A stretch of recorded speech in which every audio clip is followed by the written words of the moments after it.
Hi, everyone. Thanks for joining us today. It is noon, so we will go ahead and pass it off to Evelyn Nelson to get us started here. Super, thank you, Christy. We really appreciate folks joining us today. I know it's such a super busy time of the year. It's exciting to see as y'all are joining too, just what a range of perspectives and different roles folks are joining us today. I want to welcome you. I'm Evelyn Nelson. I'm a child psychologist at KU Med Center, and I direct our Telehealth ROCKS program. We're glad you're here for our Keeping Kids Safe webinar to discuss suicide prevention today. Our broader Telehealth ROCKS program is a federally funded program that focuses on school-based behavioral health. We do this by working together with partners around social determinants of health, supporting school-based services and telementoring trainings, just like we're doing today. Just a few housekeeping items before we get rolling. You probably noticed this as y'all signed in. We are recording the session today, and that will be shared with you at the end of the presentation. Your microphones have been muted, but please do unmute your microphone or type in the chat. We'd love to hear your questions as we go through the presentation. We appreciate, I know many folks are able to do this. If you can keep your camera on, that's a really, it's a nice way for us to connect. We also understand that's not always possible. And then it's an A-okay to be eating lunch with us as we're going through the content today. Finally, your completion certificates will be emailed, and to help us with that, it's super helpful. Again, I see most folks joining us have changed their name in the Zoom list so that we have your name. That really helps us as then we're sending out their certificates. So I think, again, most people, it looks like they've been able to do that. You can just go to the 3 dots on your screen and change your name. We'd be glad to help with that if any folks are having any challenges with that. So I know we have a lot of great content to get to. So I'm really pleased to introduce our main speaker from headquarters, Meg Hasselman. Meg is a program coordinator with headquarters and just has a tremendous amount of experience with suicide prevention. And the next slide. These are just our overall slides to reassure you that we don't have any disclosures related to the information that you'll hear today. And then just especially because we're recording, we just like to remind around the information and recommendations. They're the best information that we currently have. It is a good presentation. I think you hear throughout that the evidence base is growing and giving us lots of tools around suicide prevention as well as interventions to support children. But just knowing that that's an evolving world, and we're presenting the best evidence and information that we know today. Next slide, please. After the session, the slides and recording will be sent to you, as well as your certificates of attendance.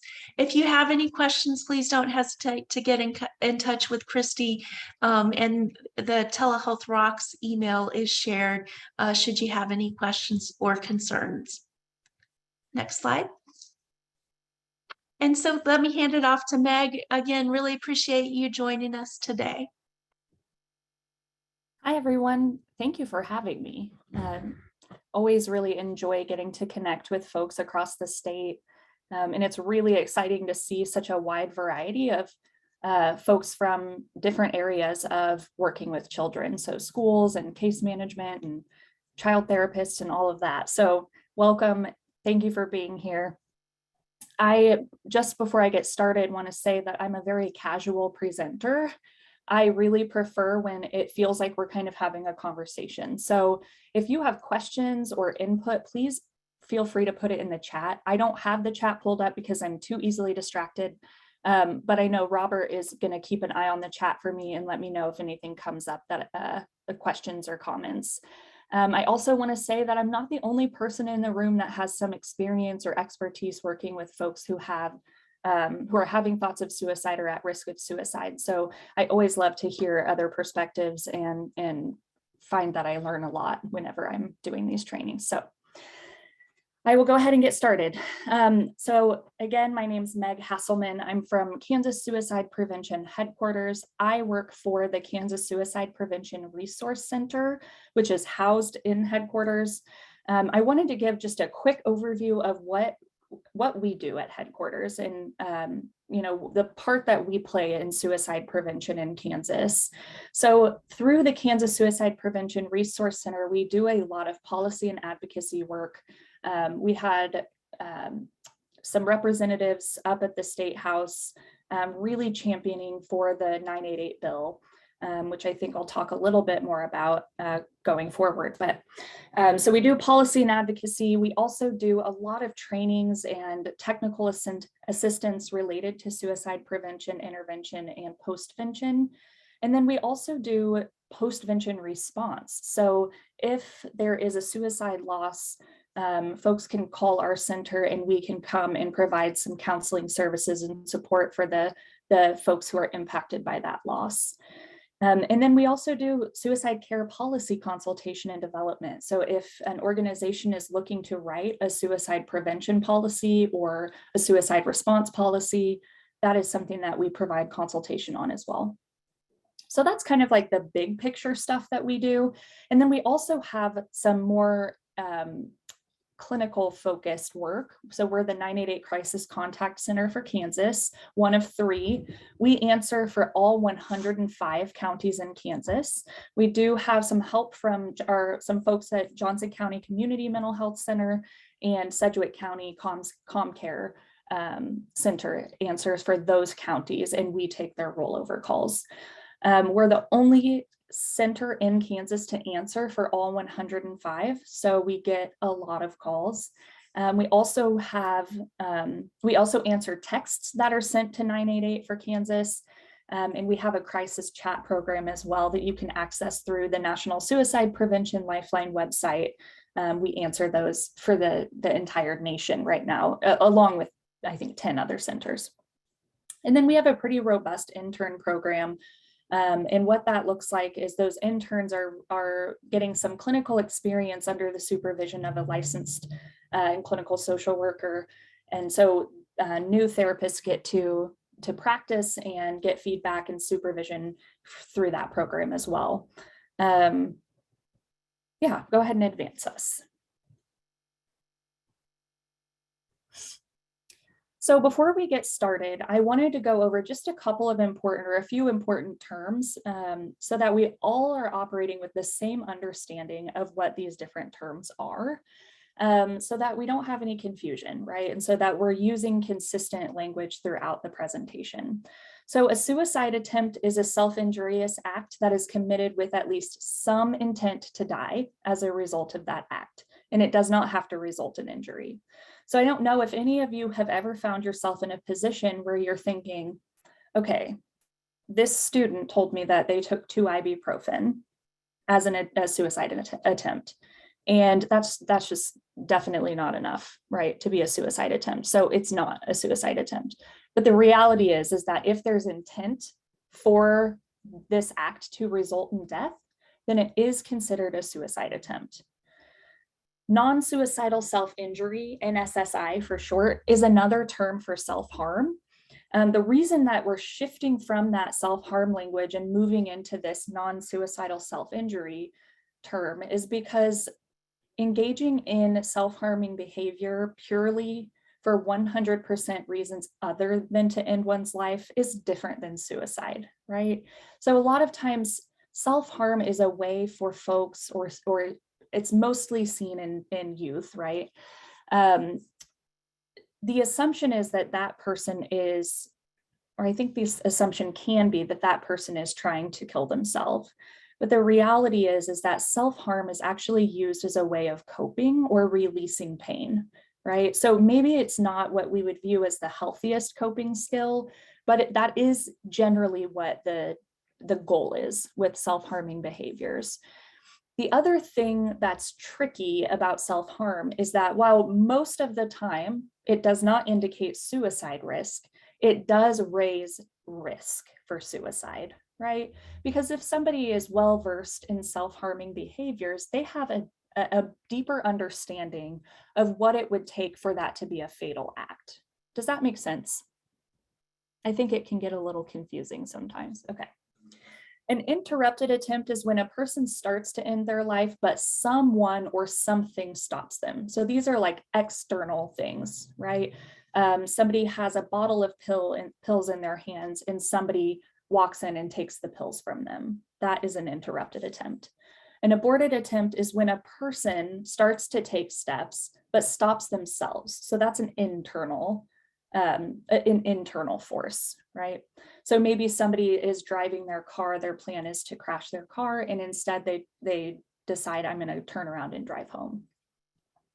And then preparatory acts or behaviors are really important for us to pay attention to. Preparatory acts are any behavior with a suicidal intent beyond just saying something about it. So if somebody says, yes, I'm thinking about suicide, but I have not done anything in an attempt to end my life, then they have not engaged in preparatory behavior.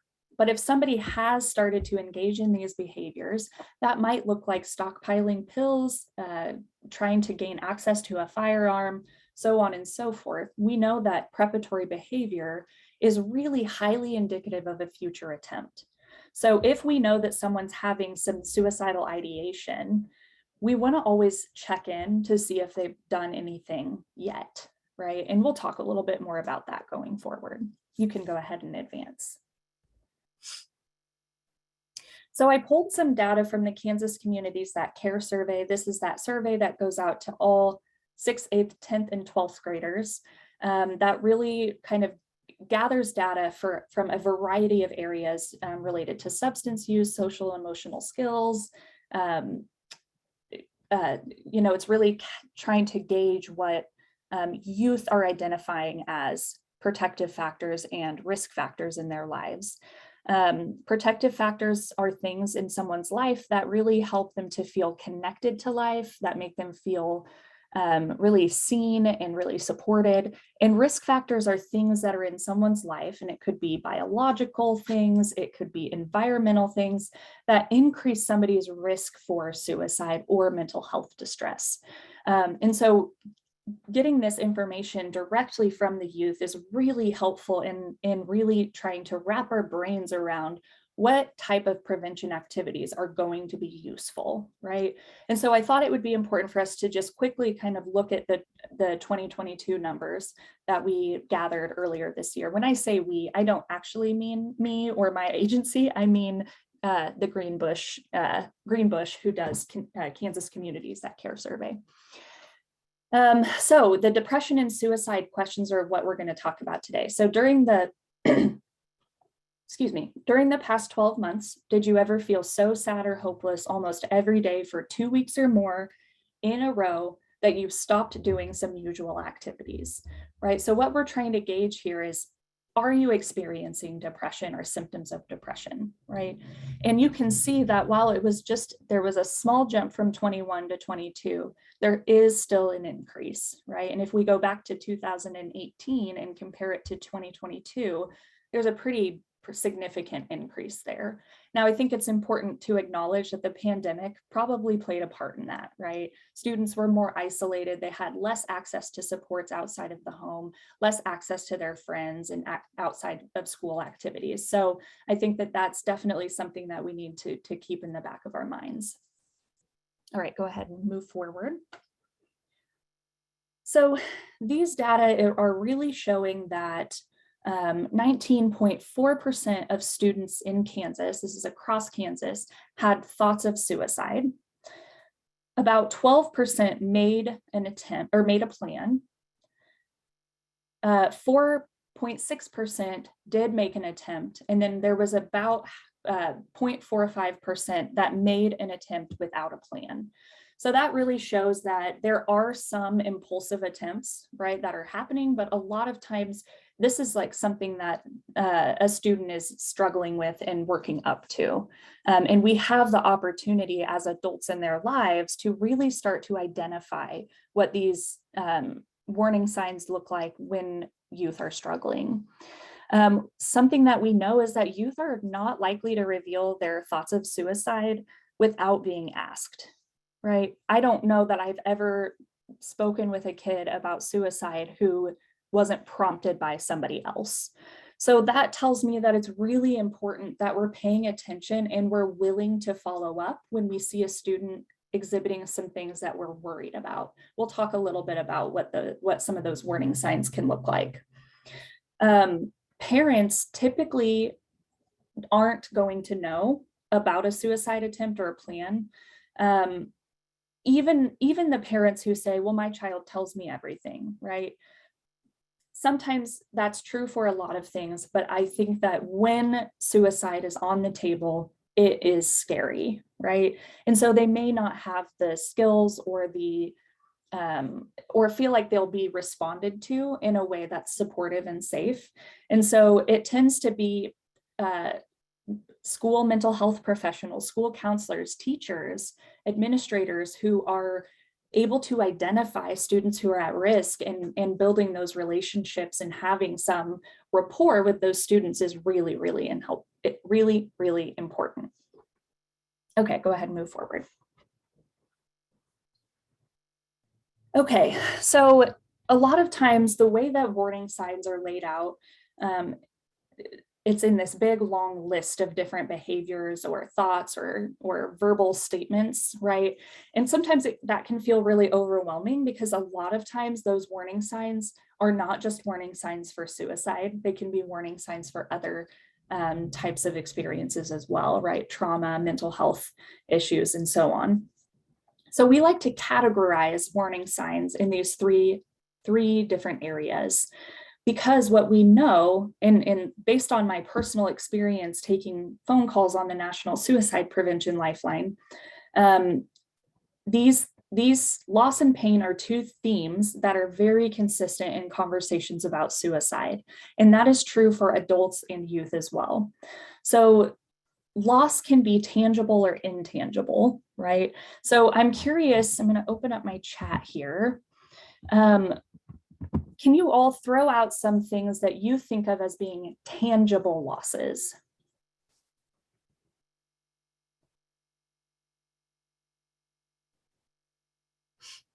Family, yeah, loss of family, a breakup, absolutely. Loss of home, loss of pets, house fire, pets, yeah. Moving schools, friends, possessions, yes. So you all really have an understanding of what tangible loss can look like. I did want to go back to this idea of breakups. Since we're focusing on kids, I think it's really important that we talk through brain development, right? As we know, our brains are not fully developed until we're in our mid to late 20s.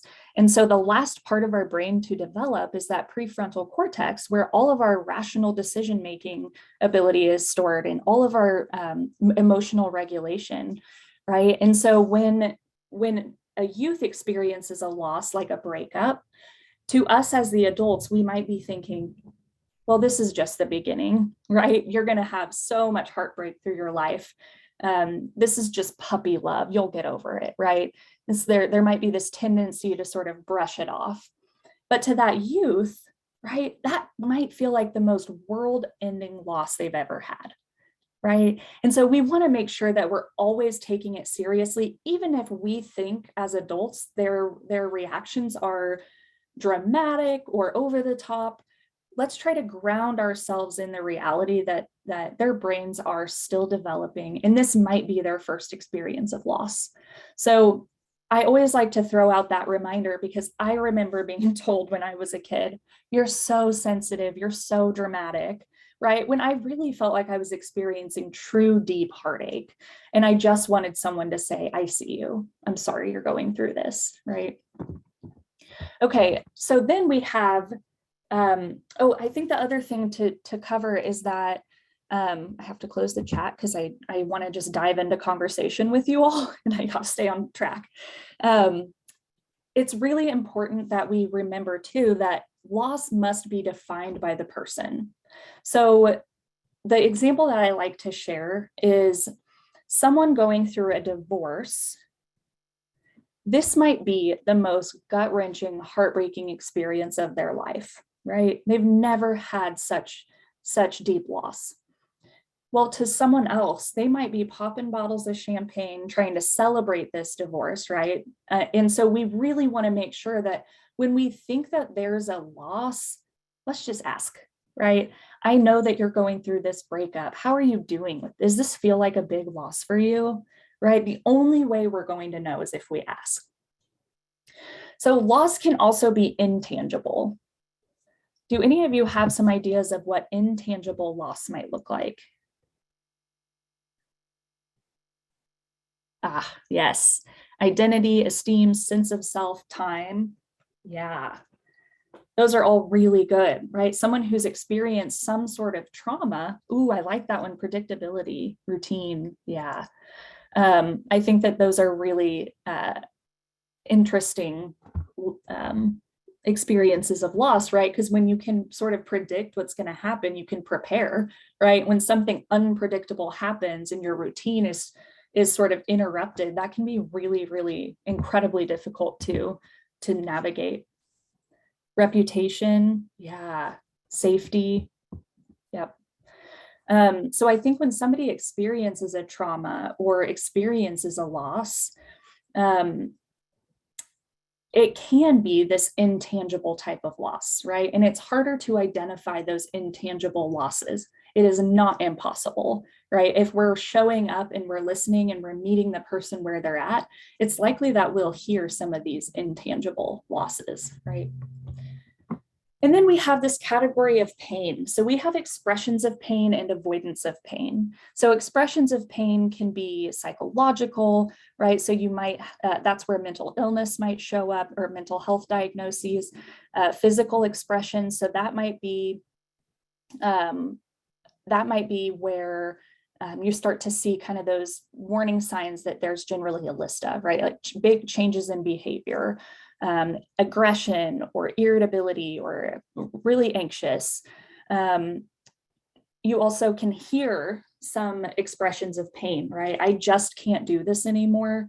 My family would be better off without me. Pretty soon you won't have to worry about me, right? Some of those verbal expressions are great clues. The thing about verbal expressions is they can also be pretty ambiguous, right?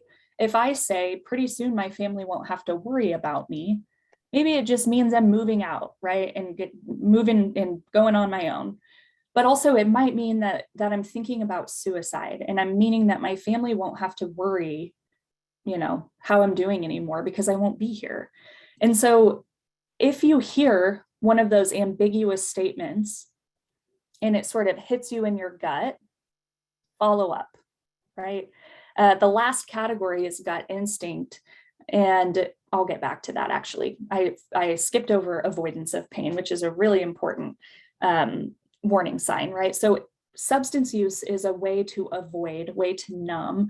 We know that in about 50% of suicide deaths, alcohol is present in their systems. What do we know about alcohol and what it does to our decision-making ability?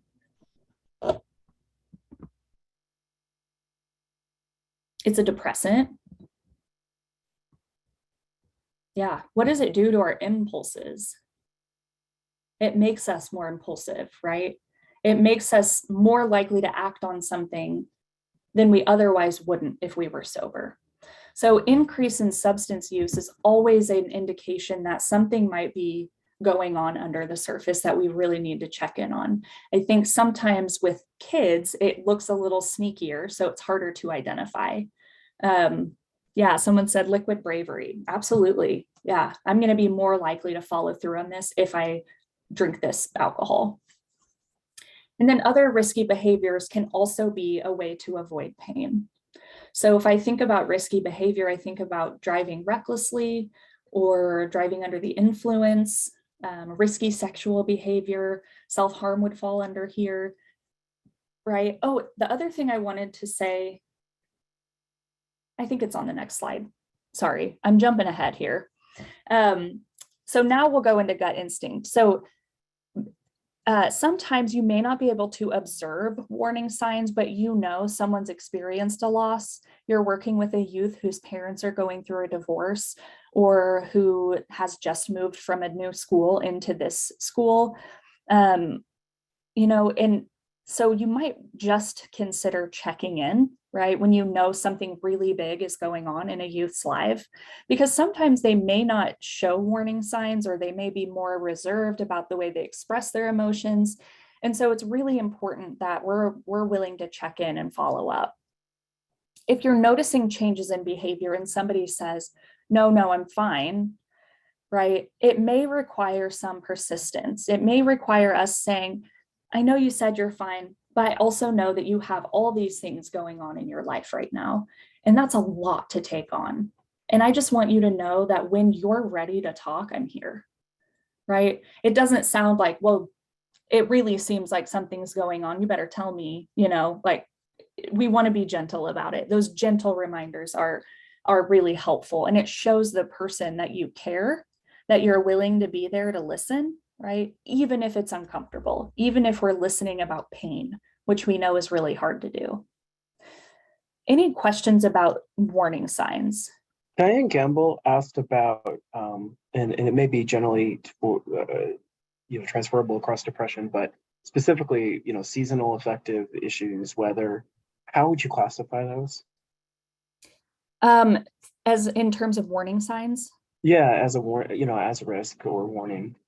Yeah, I think that that seasonal depression is kind of a tricky beast, right? Because it has a lot to do with your the weather kind of changing and not being as accessible outside, but also it changes the way that we're interacting in the world. We tend to be more reclusive in the colder weather. We tend to stay inside and be more isolated, right? Which we know are warning signs and risk factors for suicide. It's an interesting because a lot of times people think, oh, your calls on the hotline must really spike in the winter, like around the holidays, right? It's such an isolating, lonely time for some people. But the reality is that for most people, it's a time of connection and it's a time of being with people and celebrating things, right? And there are people where that it's a really lonely time of year, but for a lot of people, that's when they feel the most connected. And actually, towards the end of the school year is when we see those calls start to spike because students are looking down the halls of a long summer alone at home, right? Without access to their peers, without access to their supports from their teachers or school staff, etc. So I do think that some of those seasonal affect disorder symptoms show up in warning signs. I do think that it's I guess I'll leave it there. And if that doesn't answer your question, we can revisit that.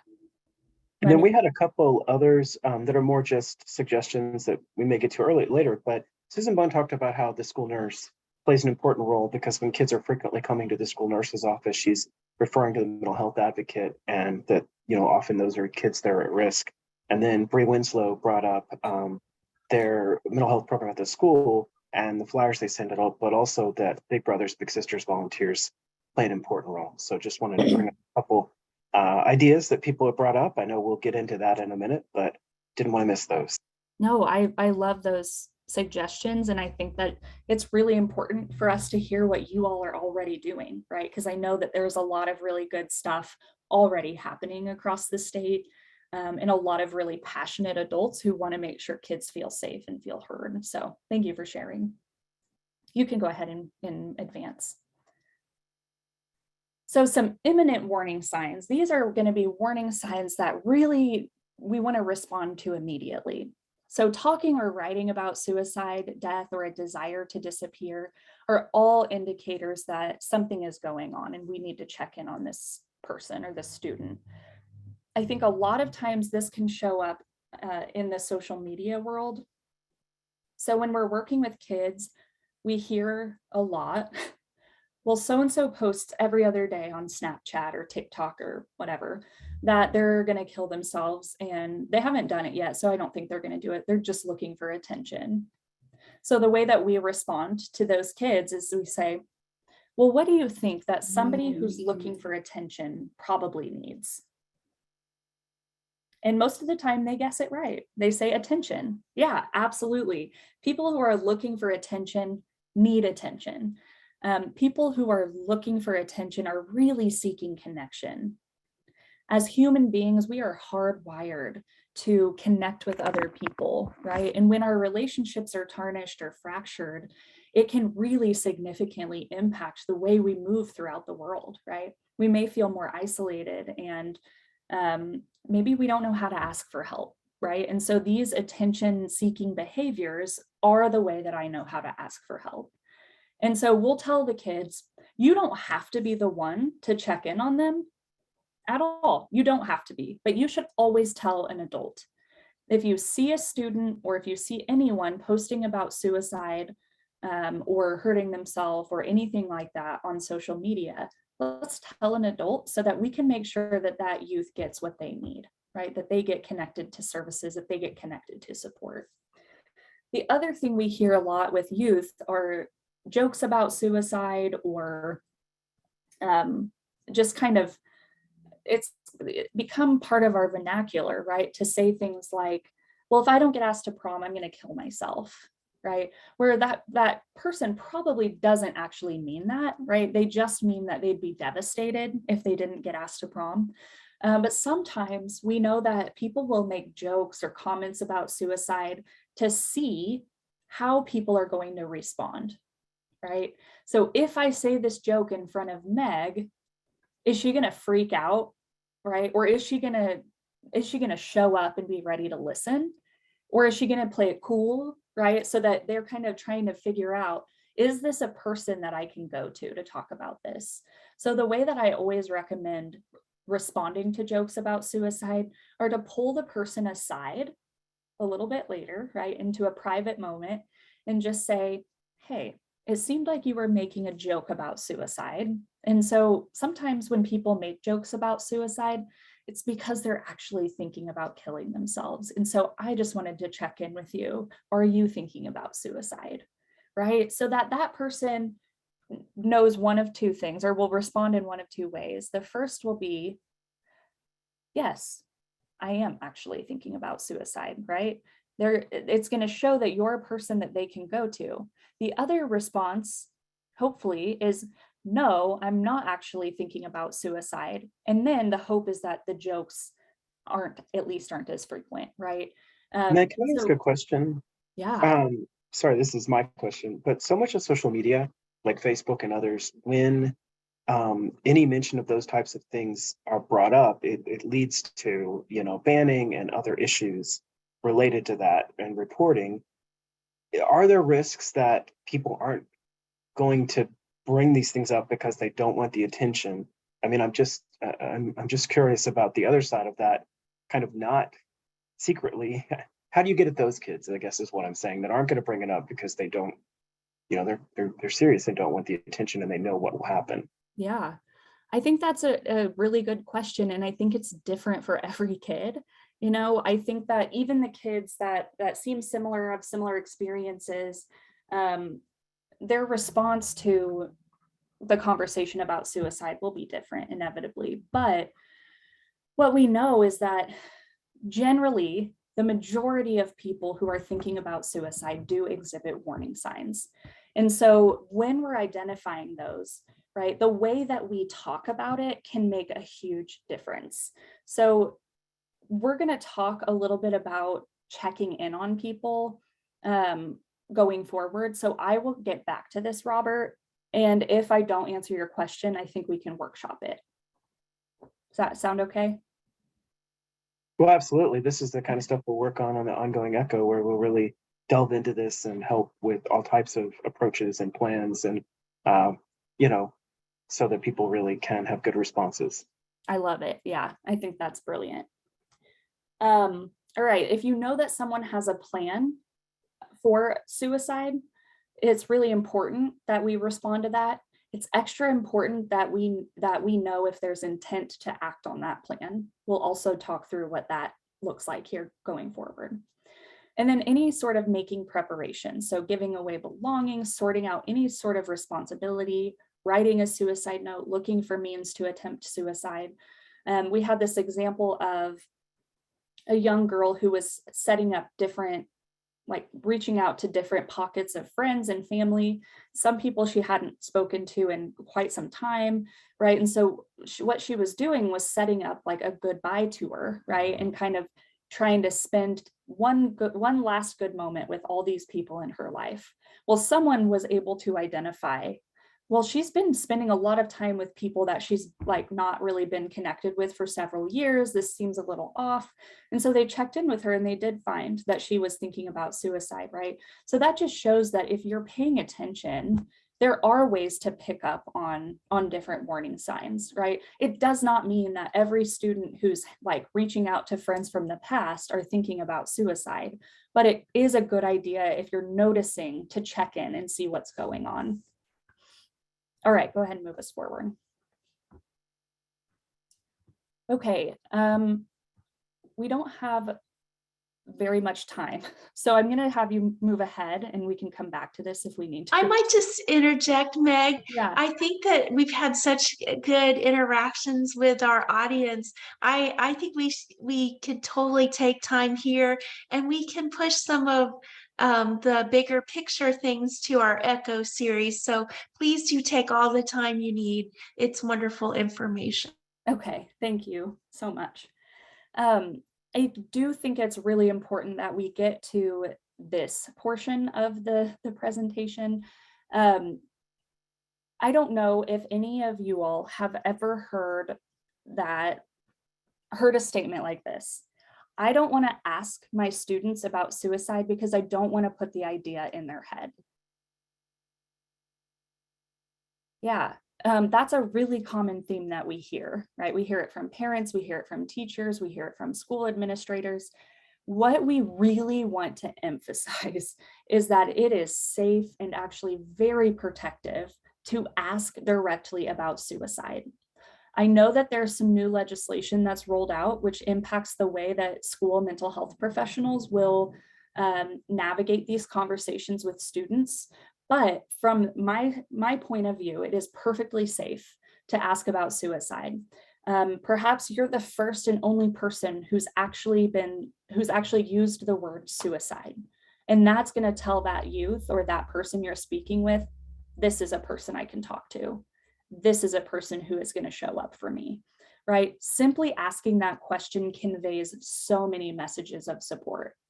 Now, if I ask somebody, I'm going to put Robert on the spot.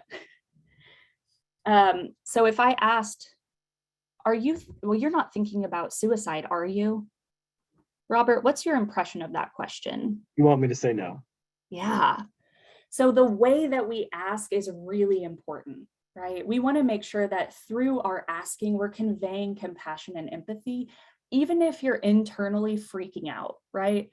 It is really scary and uncomfortable to enter into a conversation, especially with a youth, about suicide. And it is natural to have some feelings about that, to feel nervous, to feel angry, to feel like you want to protect them, right? But we want to make sure that we're talking with them in a way that is inviting them to share with us so that they don't isolate and pull away. So are you thinking about suicide or are you thinking about killing yourself are really the two recommended ways to ask. Because if I were to ask, are you thinking about harming yourself? If somebody said, yes, I'm thinking about harming myself, do we know if they're thinking about suicide? No, we know that they're thinking about hurting themselves. So if you're going to ask the harm question, just follow it up with a question about suicide. So sometimes people have some hesitancy around just asking the question outright. So you can sort of make a little runway for yourself, and which we give in this example.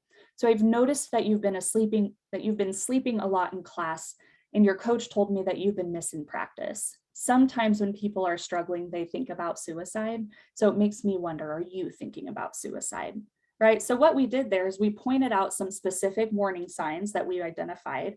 And then we said, sometimes when people are struggling, they think about suicide. So that sort of shows like, I'm not alone in this. People have thought about this before. I'm not weird. I'm not scary, right? I'm just struggling. And then we ask directly, which conveys the message that you are the person to talk to. Okay, go ahead and move forward. So these are some basics. Give me 1 second here. For suicide prevention. So one thing that's really important is we don't want to leave the individual alone. So somebody who has said, yes, I'm thinking about suicide, if we're not the person to support them in that, meaning we're not like a school counselor or mental health professional, and we don't feel comfortable having a deeper conversation about this, we want to make sure that we are taking them physically and moving them to the place that they need to go, right? We don't want to send them on, we don't want to put them on the school bus and send them home. Listen non-judgmentally. So a lot of times people think that it is the job of only mental health professionals to talk about suicide with people. Not true. Not true. What we know is that people, students especially, are more likely to be open with people that they interact with on a regular basis. So that tells me that you all are in positions of being trusted by students, and sort of paving a relationship for them to be able to talk about what's going on in their lives. So maybe you're not the person to support them long-term, right? The idea or the hope is that they get connected with long-term services and support, but we can be a sounding board that helps people feel less alone and more connected through these interactions. So listen non-judgmentally, and that seems really obvious, but when I say listen non-judgmentally, I mean don't exhibit any judgment toward them, but I really mean let's just listen, right? We want to find out if they're safe right now, but we also just want to listen. Because what happens so often is you can't do that. What would your family do? Well, you know, your team would be lost without you, right? And sort of like really trying to convince them to stay alive. And what that does is it can set the person up to feel like they need to argue for suicide, right? So when we just show up and we say, thank you so much for sharing that with me. That took an incredible amount of courage to share that with me. What's going on that's gotten you to this point? And then listen. And it is hard to do, but it is the thing that makes a difference. So we always want to check back in with the person. If you've spoken with someone and they've talked to you about challenges and tribulations going on in their life, we want to make sure that we're following back up. So that can just look like a pull the student aside when you see them the next time and just say, hey, I really appreciated our conversation the other day, and I just wanted to check in and see how you're doing. Just wanted to check in and see if you were able to make an appointment with the therapist, whatever that looks like, right? Because imagine sharing something so vulnerable with an adult and then never hearing about it again. That follow-up is really important because it shows if you're struggling in the future, you can come back to me. You can contact 988, the Suicide and Crisis Lifeline, with any questions. I want you all to know that you do not have to be suicidal to call that number. You can call for any reason at any time, and it's free and confidential. So if you're worried about somebody else, you can call and kind of get some guidance or talk it through. You can call if you've just had a bad day. If your parents are fighting and it's 11 o'clock at night and you're feeling anxious, call 988, right? Like it is open and available to help people feel supported. And then make the environment safe. And what that really means is we want to reduce access to means. And that is a conversation that's very broad and I could talk about for the next 48 hours straight. So maybe that's something we can talk about in future sessions. All right, go ahead and advance.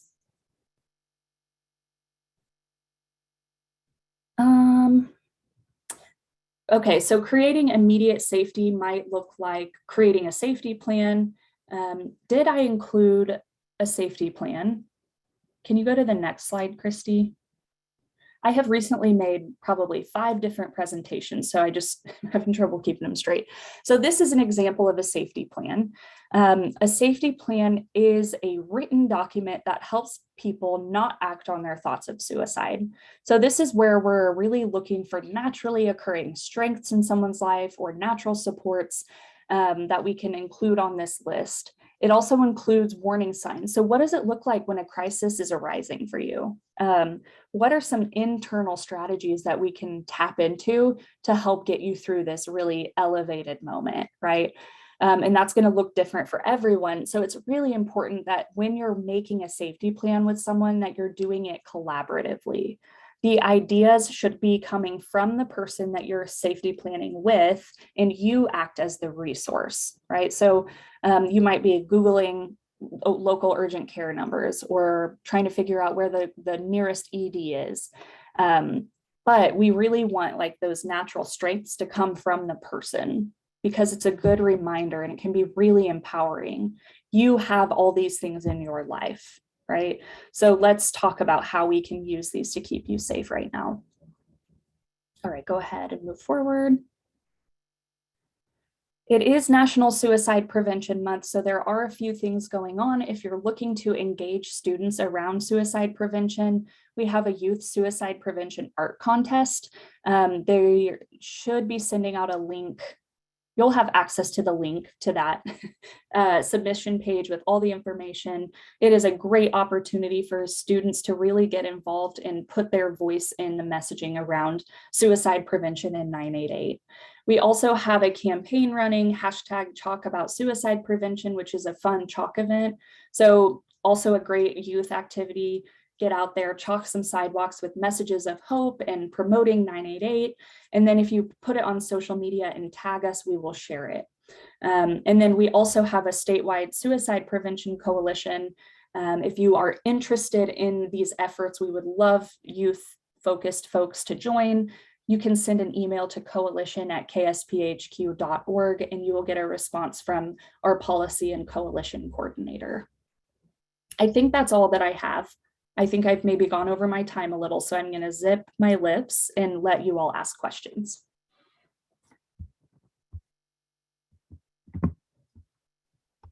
It was really wonderful information, Meg.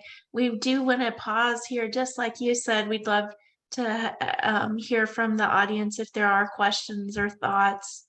And I did want to and we'll talk about this in a little bit, but first of all, we will have an echo, which some of the things that people have raised up in today's session about post-attempt reentry, post-hospitalization reentry, focus on that, communicating with parents, especially when the school sees a concern and they're having issues getting the parents, to communicate and collaborate with the parents on that issue. And then in addition, we will be offering further trainings. People have brought up self-harm and some other areas. Keeping kids safe. This is, we're going to focus this fall on suicide and really helping you and working with you collaboratively with everyone in an echo series that will happen. But in the future, we'll be looking at things like bullying, self-harm, which I know that was brought up, social media, so many important issues to keeping kids safe. And over time, we'll be working and addressing all of those.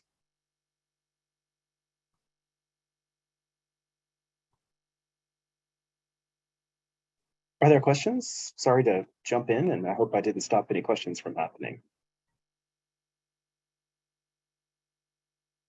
I have a question.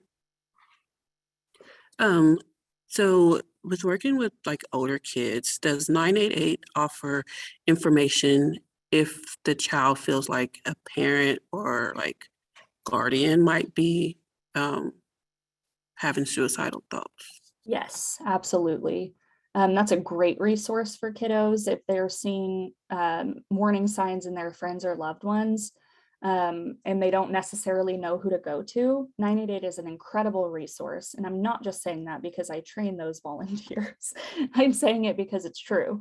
Yeah, we've taken all sorts of calls similar to that too. So thank you for asking. I would add to that, Meg, that I have found some success in just encouraging the use of 988 just for anybody to call if they have questions, and especially if sometimes if if I'm calling for a friend, and so my friend is having these issues and my friend has these questions, really they're mine, but if and so that's totally fine, right? And so the people who answer are nice, they are helpful, they respond to questions, and they direct to resources, and so anyone can call at any point. And so even grown-ups who are then working with other grown-ups and just really need someone to talk to who has an expertise in this area, so they can feel like they're telling people or responding in the right way, just to try to increase access. And Meg, as you said, de-emphasize the focus on we don't have to wait until we're in crisis to reach out for help. That oftentimes our greatest opportunities for intervention are actually a little bit before that.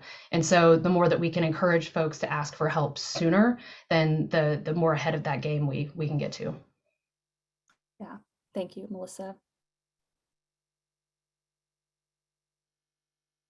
Well, I just wanted to say thank you so much for having me. It's always really nice to be in front of a group of people who are passionate about the same things that I am.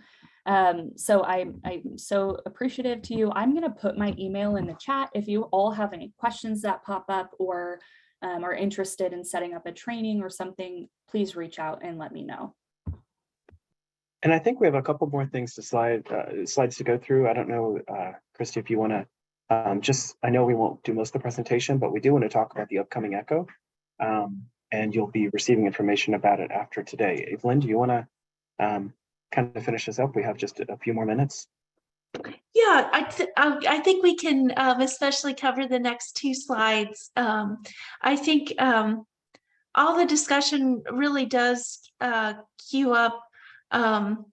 There's just it's a difficult topic, but there's so many opportunities. And what I think what we heard from you today, Meg, was there's a lot of things we can talk together in order to help and support our students and their families. The Keeping Kids Safe ECHO is some deeper dives in particular topics in that way. So I believe that starts Tuesday, September 27th at noon. Is that right, Christy? That's right. And so it'll be a format similar to us meeting today. We'll have a brief didactic and then a chance to really share some real life cases or examples and kind of talk together about strategies. If you wouldn't mind going to the next slide. This is a super busy slide. So we've talked a lot today on the far right-hand side, and really, again, important information. As we go to the ECHO, we'll kind of, we're zooming out to the 100,000-foot view, and we'll talk about some of the other risk and protective factors that can play into suicidal ideation as well as suicide, and think together around some of the proximal things that we talked about today with the pain and loss and strategies to support children around that, but then also some of the developmental or mediating factors, and some of the distal, all those individual factors. Robert alluded to, we'll talk some about the societal factors, some things around social media, and as communities, how can we support students, as well as some of the more environmental factors, things like bullying, again, social media misuse, and how we can flip that on its head and perhaps use social media for some positive things as well. So I feel like this is a teaser slide around more to come, and I hope you'll join us for those. Next slide.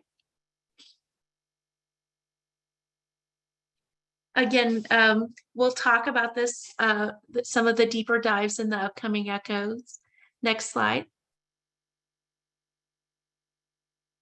We'll look some at the kind of what's the latest science telling us about those. Both on the right side, you see risk factors, but also on the left side, you see there's protective factors and how we can work together on both sides of that coin. Next slide. And then this is just, I think for me, a good ending slide. It's a really, to me, a hopeful slide. When I started in this field over 20 years ago, we didn't have the same level of evidence-supported interventions. You know, we've heard a lot around the youth suicide prevention strategies today. We'll hear some about youth interventions for at-risk children and hospitalized youth. We'll talk some about means restriction and the best we know in that area.